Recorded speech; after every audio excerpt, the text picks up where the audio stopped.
This week on Jerusalem Dateline, Israel warns the world against renewing the Iranian nuclear deal. Will the U.S. and others listen? And 1 year after the U.S. pullout from Afghanistan, the country becomes a terrorist sanctuary. Plus, could building on ancient biblical ties be the answer to Middle East peace? All this and more this week on Jerusalem Dateline. Hello and welcome to this edition of Jerusalem Dateline. I'm Julie Stahl. Israel and Arab countries are bracing themselves as world powers seem set to re-enter the 2015 Iranian nuclear deal. As CBN News Middle East Bureau Chief Chris Mitchell reports, some fear the negative impact it's likely to have on the Middle East and beyond. Israeli Prime Minister Yair Lapid is still urging the U.S. and other nations to stay away from what he calls a bad deal. It would give Iran $100 billion a year. This money will not build schools or hospitals. This is $100 billion a year that will be used to undermine stability in the Middle East and spread terror around the globe. His remarks to foreign journalists came as both sides reported progress in the talks. In our eyes, it does not meet the standards set by President Biden himself, preventing Iran from becoming a nuclear state. Former Israeli ambassador to the UN, Danny Danon, calls it a shameful moment. When President Biden was elected, he said clearly that he will make sure that the new agreement will be stronger and longer. What we are seeing today is a weaker and shorter agreement that will actually allow Iran to continue with their nuclear ambitions. It will be dangerous for Israel and for the region. The U.S. and other world powers first signed a nuclear deal with Iran in 2015. 3 years later, then President Trump withdrew. Since then, Iran has openly broken the terms. 16 months ago, the EU began trying to revive the agreement. They want to sign the agreement and to say we finished with that. But that's not the case. That's why together with our allies in the region, we will have to stand strong against Iran and prepare ourselves for every option.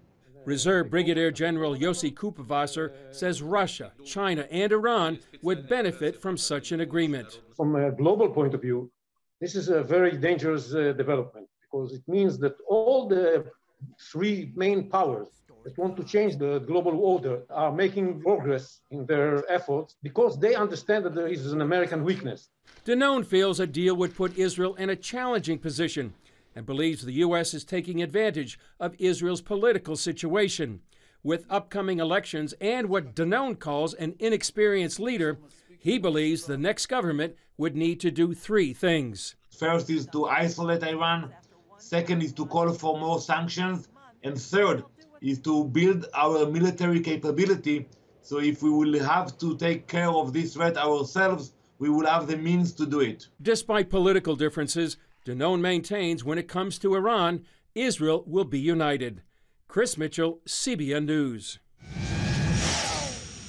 Many are also wondering what impact a renewed Iranian nuclear deal would have on the Abraham Accords. Israel, the UAE, and Bahrain agreed to the breakthrough deal 2 years ago, and Morocco and Sudan joined shortly thereafter. Now the UAE has announced it will upgrade its ties with Iran and plans to reinstate its ambassador to Tehran for the first time in 6 years. The UAE's foreign ministry said in a statement that the move is in line with UAE efforts to strengthen relations with Iran and achieve the common interests of the two countries and the wider region. Former Israeli ambassador to the UN, Danny Danon, told CBN News about his concerns regarding the accords. You know, the accords are very important. We will continue to cooperate with our new allies.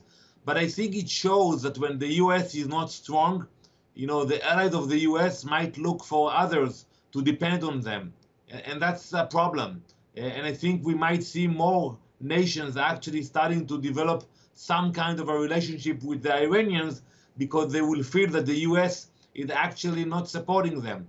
I think it's a bad message for the region. You know, we need to be together, we need to fight evil together, and we should not allow those countries to start to think about other options in the region. On November 1st, Israelis will head to the polls for the 5th time in less than 4 years. CBN News visited one of the events heading up to the election, the primaries for Likud, Israel's largest political party. Welcome to Israeli democracy. This is the Likud primary, almost like a carnival atmosphere, where a number of candidates are running for 25 spots on the Likud list for this upcoming election on November 1st. More than 36 political parties like the Likud either hold primary elections to determine the list of candidates, elect candidates through their institutions, or appoint them through the party leadership. When the list is chosen, those candidates will qualify for the Knesset based on the number of seats the party wins in the election. For example, if a party wins 7 seats, the first 7 people on its list get those seats. CBN News talked with Jerusalem's Deputy Mayor Flor Hassan Nahum and a candidate vying for a spot on the Likud list about the importance of November's election. Unfortunately, we're getting attacked left and right. As you know, countries adopting BDS legislation, countries who are adopting a narrative that has got nothing to do with the reality here against Israel. The stakes are enormous, including the Israeli-Palestinian issue, terrorism threats on each border, the future of the Abraham Accords, and at the top of the list, a nuclear Iran. Despite these pressing issues, Hassan Nahum explained why Israel has had so many elections in the past several years and what caused the most recent coalition government to fail. We have a system which is all about pro-Netanyahu, anti-Netanyahu, people who should be in Netanyahu's camp because they're right-wing, they have almost the same opinions about almost everything, but for personal reasons, they are anti-Netanyahu. And so in the last year, we had this crazy puzzle of a government where nobody could move, nobody could say anything, nobody could do anything, because everything would offend the other people that they were sitting with. Many hope Israel's next election brings stability, and although its politics can appear uniquely chaotic, Hassan Nahum says Israel and the U.S. share a common political bond. If anybody has any doubt that Israel is a lively, dynamic democracy, you just have to look at the images today, and they'll know that Israel is an island in the sea. It's a democratic island, like America, same values, in a very different sea over here. Chris Mitchell, CBN News, the Likud primary, Jerusalem. Coming up, just a year after the U.S. pullout, Afghanistan is becoming a sanctuary for terrorists.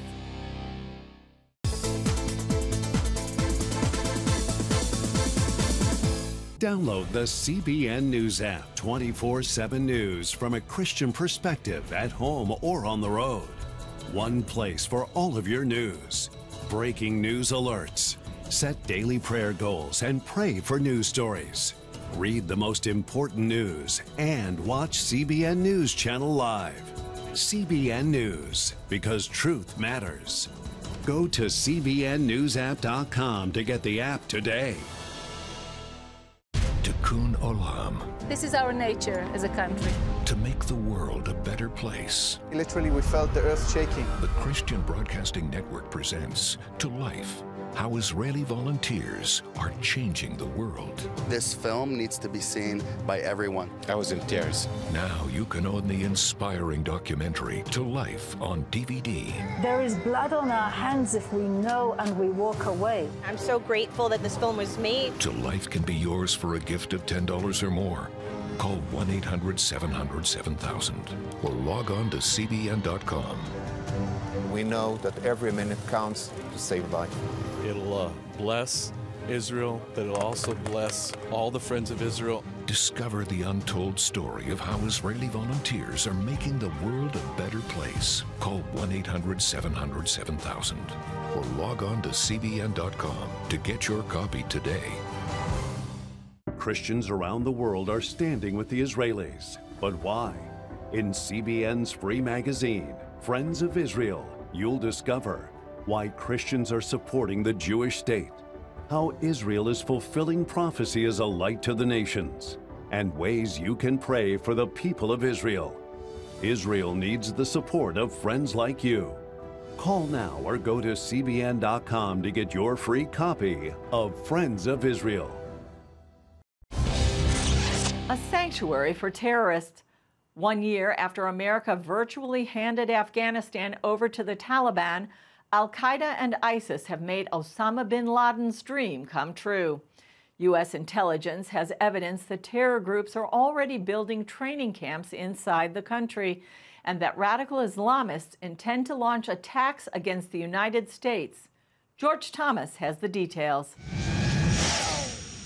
Florida Republican Congressman Mike Waltz, a decorated former Special Forces officer who led multiple combat tours to Afghanistan, tells CBN News that a year after the Taliban takeover, the country is now a sanctuary for terrorists. The intelligence community has been very clear to those of us on the Armed Services Committee that Al-Qaeda and ISIS are rebuilding, and they fully intend to attack the West again. Afghan watchers say the Taliban achieved what Osama bin Laden dreamed of and ISIS wished for: a full-fledged caliphate with the powers of the state. With the Taliban takeover of Afghanistan, these groups have been welcomed with open arms, even if quietly, and we've seen them reorganizing their efforts in Afghanistan. Congressman Waltz says a year in, the consequences of America basically giving Afghanistan to the Taliban has meant a huge boost to militant Islamists everywhere. I can share with you that the United Nations and their intelligence analysis shows that 10 to 15,000 foreign fighters are now gravitating back into Afghanistan. In June, CENTCOM Commander General Michael Kurilla revealed U.S. intelligence that terrorist groups like Al-Qaeda are already building training camps inside the country. Al-Qaeda may or may not choose to launch attacks against the U.S., but the fact that it has the capacity, that it has the safe haven to do so, that is what frightens me. Indications are the Al-Qaeda-Taliban relationship is only getting stronger, as evidence that longtime Al-Qaeda leader Ayman al-Zawahiri lived in a posh Kabul neighborhood until the August 2nd U.S. drone strike killed him at the safe house. The United Nations was reporting just weeks prior that top Al-Qaeda leaders were providing strategic guidance to the Taliban. And lo and behold, we kill Zawahiri in Kabul. I think this tells us everything we need to know about that Taliban-Al-Qaeda relationship.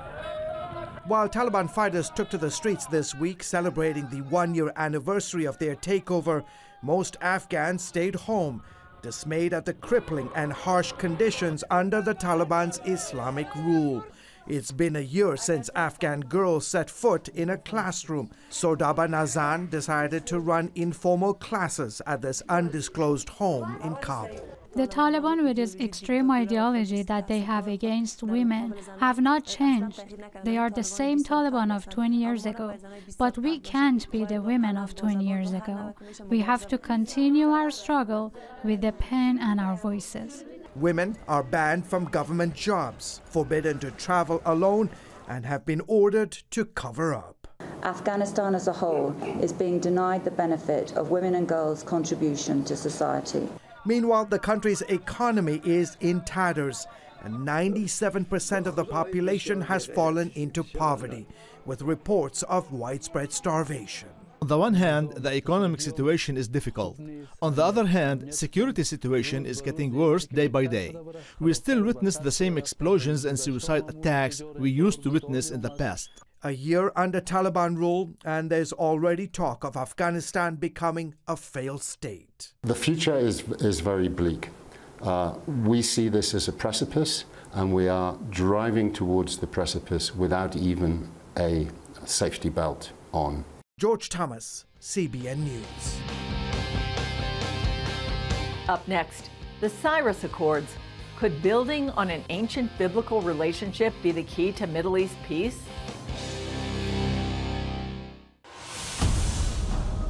Names from the Old Testament are being unearthed all over the city of Jerusalem. This was amazing. Come as close as you can get to personalities that are known from the Bible.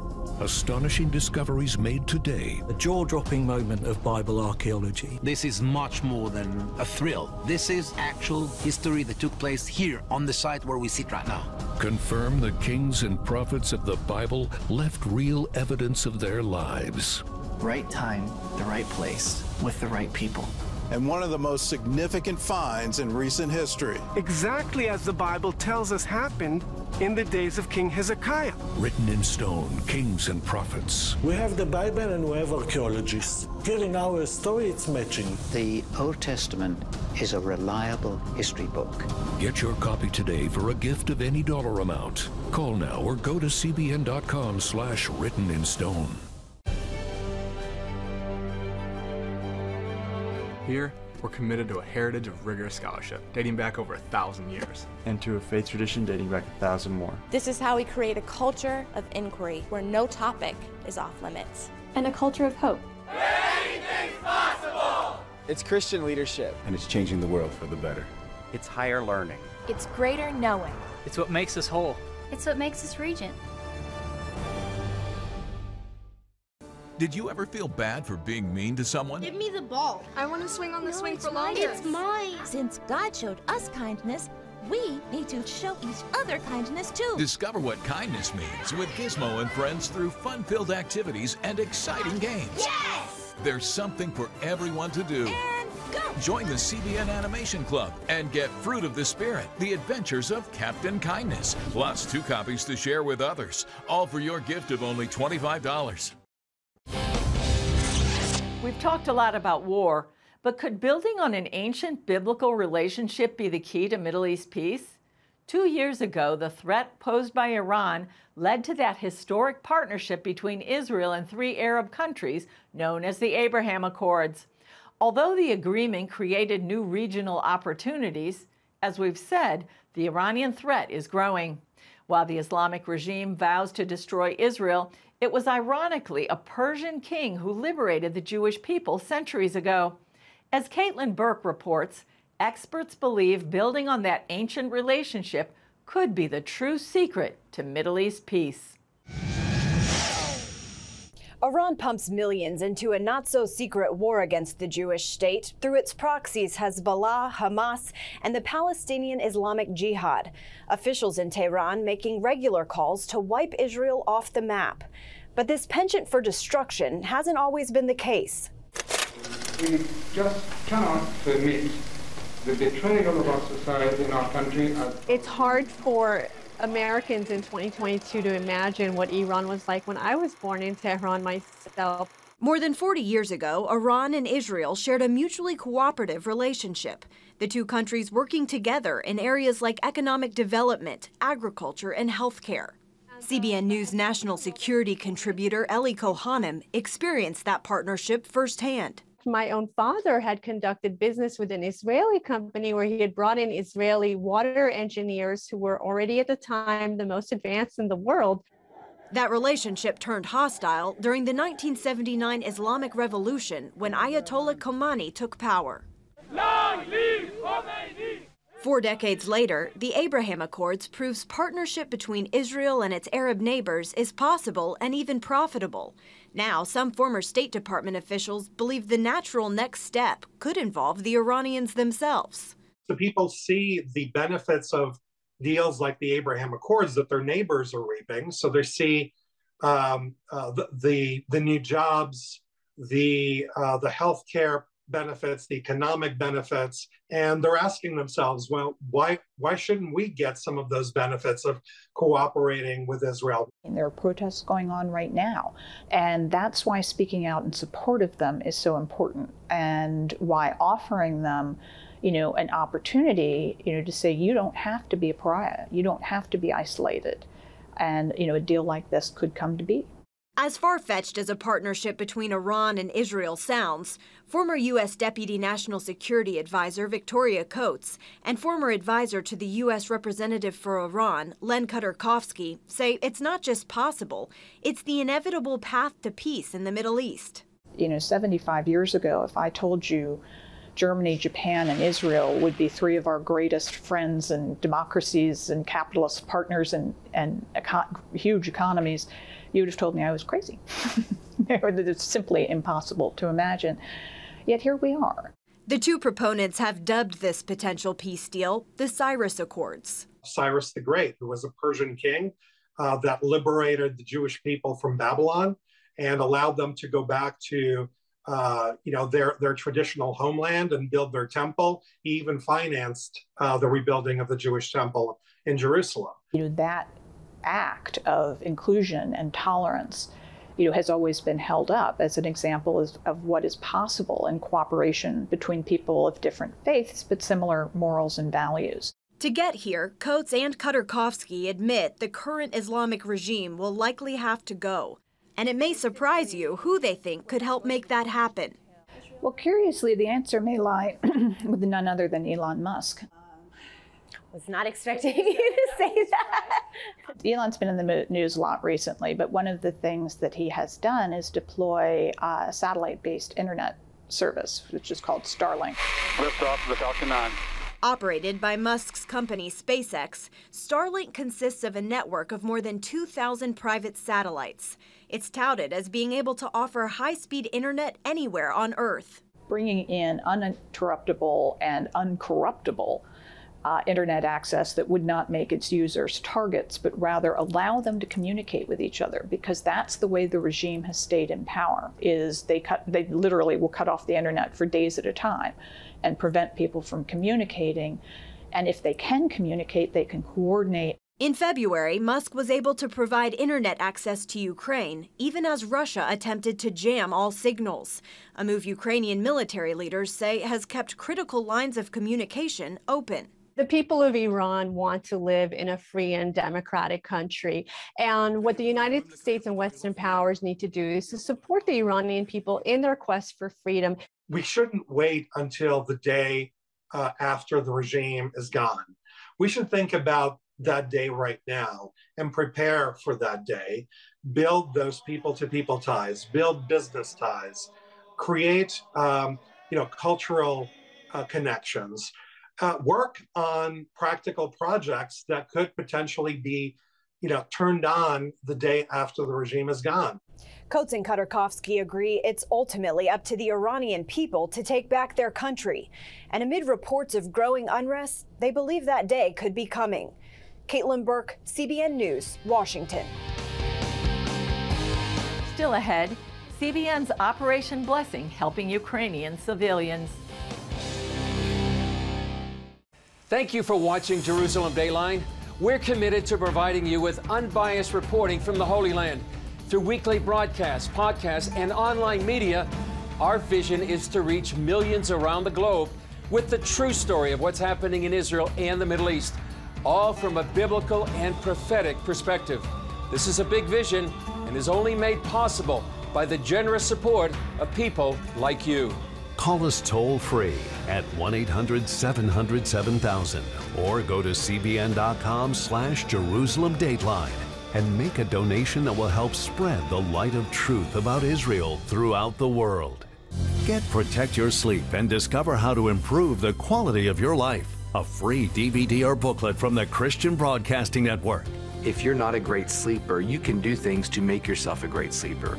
If you're already a pretty good sleeper, you can enhance your sleep and be even better. 5 leading experts help remove the obstacles between you and restorative sleep. When you don't get a restful night's sleep, you wake up with an accumulation of stress. Call 1-800-700-7000 or go to cbn.com to get your free DVD or booklet today. Everything you do better with a good night's sleep. You'll discover how food affects your sleep, how to put insomnia to rest, explore effective remedies for sleep apnea, and much more in Protect Your Sleep. Wake up to your best life and get Protect Your Sleep today. Call 1-800-700-7000 or go to cbn.com to get your free DVD or booklet.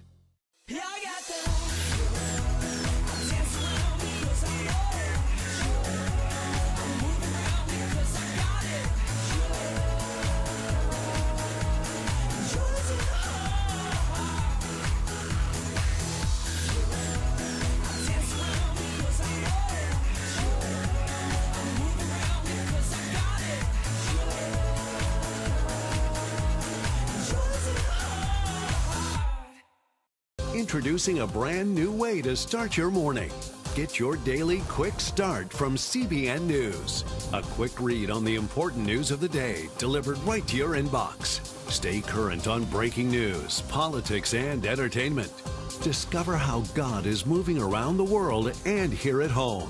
Plus, get exclusive stories and daily scripture encouragement just for you. Stay informed. Go to quickstart.news and subscribe today. Russia's war on Ukraine has taken a devastating toll on Ukraine's civilian population. Millions have fled to neighboring Poland seeking safety, where many are finding aid and comfort from CBN's Operation Blessing. I had a beautiful life, I think. I was a teacher, a tutor, a chemist, a biochemist. I had my business in Ukraine. My life changed. I don't know who I am now. As early as 4 a.m., Ksenia and many other crisis victims arrive at Operation Blessing's relief distribution in Krakow, Poland. Not only do they get essential supplies, they also get the chance to socialize with other Ukrainians and restore a sense of community. We can just talk about our problems. It's helping me when I'm trying to speak about what I had, what problems and my experience. But when people are telling me their stories, it's very hard. You feel them pain. 79-year-old Maria has been moving from place to place in Ukraine since the war started.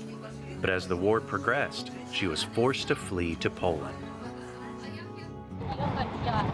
Actually, I didn't want to leave.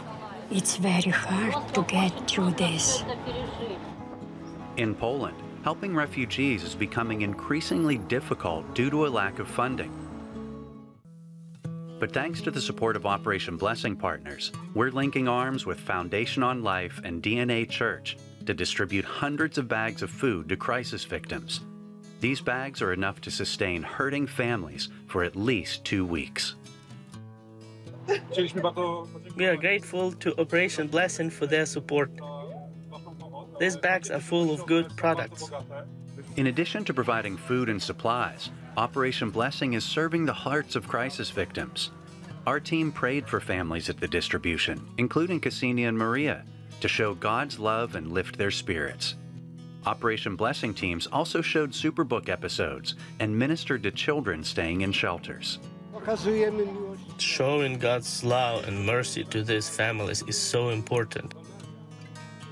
My dream is that Jesus will always be first in what we do. When Operation Blessing came to help and started service with prayer, I realized that my dream came true. Let's remember to continue to pray for Ukraine. That's all for this edition of Jerusalem Dateline. Thanks for joining us. Remember, you can follow us on Facebook, Twitter, Instagram, and YouTube. And you can also access CBN content through our CBN News and other CBN apps. And don't forget to sign up for our email blasts so you can continue to receive all of our exciting CBN content. I'm Julie Stahl. We'll see you next time on Jerusalem Dateline.